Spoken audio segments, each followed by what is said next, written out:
కలిసుందాం రా అని ఆమె, ఇంత జరిగాక కలిసేదేలే అని ఆయన.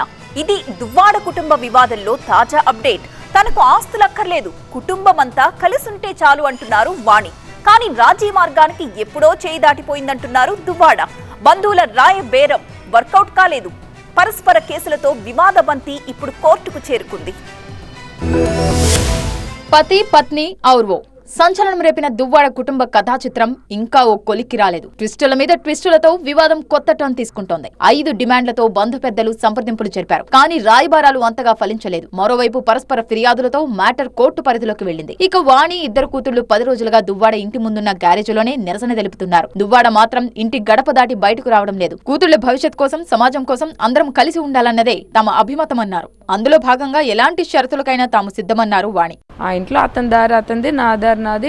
ఇంకొక పాప పెళ్లికి ఉంది. ఆయన ఎటు వెళ్ళిపోయినా నాకు అనవసరం. ఎలా తిరుక్కు అంటే నేను అవన్నీ నేనేమి మెంటల్ గా సాక్రిఫైస్ చేయడానికి సిద్ధంగా ఉన్నాననేది నా ఆత్మకి నాకు తెలుసు. అది పేపర్ పరంగా రాసి ఇవ్వడానికి కూడా నేను సిద్ధంగా ఉన్నాను అన్నాను. అంటే అన్ని నేను చెప్పలేను కదా. కండిషన్స్ రాయమనండి. ఎవరు ఇప్పటి వరకు అలా చేయలేదు. మా కర్మ రాయమని చెప్పండి. నేను ఎటు వెళ్ళినా నీకు సంబంధం లేదు, నేను ఎవరితో తిరిగినా నీకు సంబంధం లేదు, నా పిల్లలకి నేను చూసుకుంటాను, నీకు నేను రూపాయి ఇవ్వను, నీకు నాకు ఎట్లాంటివి ఉండవు, ఒకే ఇంట్లో సొసైటీ కోసం ఉందామని కండిషన్స్ రాసుకోండి అని నేను చెప్తున్నాను.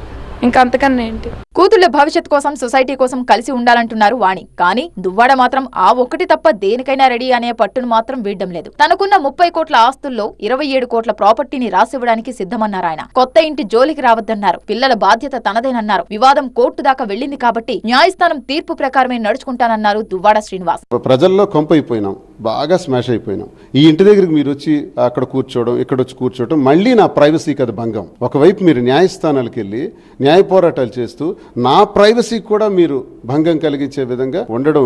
మీరు అంటే నేను వాణికి సంబంధించే మాట్లాడుతున్నాను, పిల్లలకు. ఇవన్నీ కూడా ఇంకా న్యాయస్థానాల వరకు వెళ్ళిపోయింది కాబట్టి అక్కడే తేల్చుకోవాలి సార్. ఇదంతా ఈ బిల్డింగ్ అయితే నేను ఇవ్వను సార్ ఏ స్థితిలో కూడా.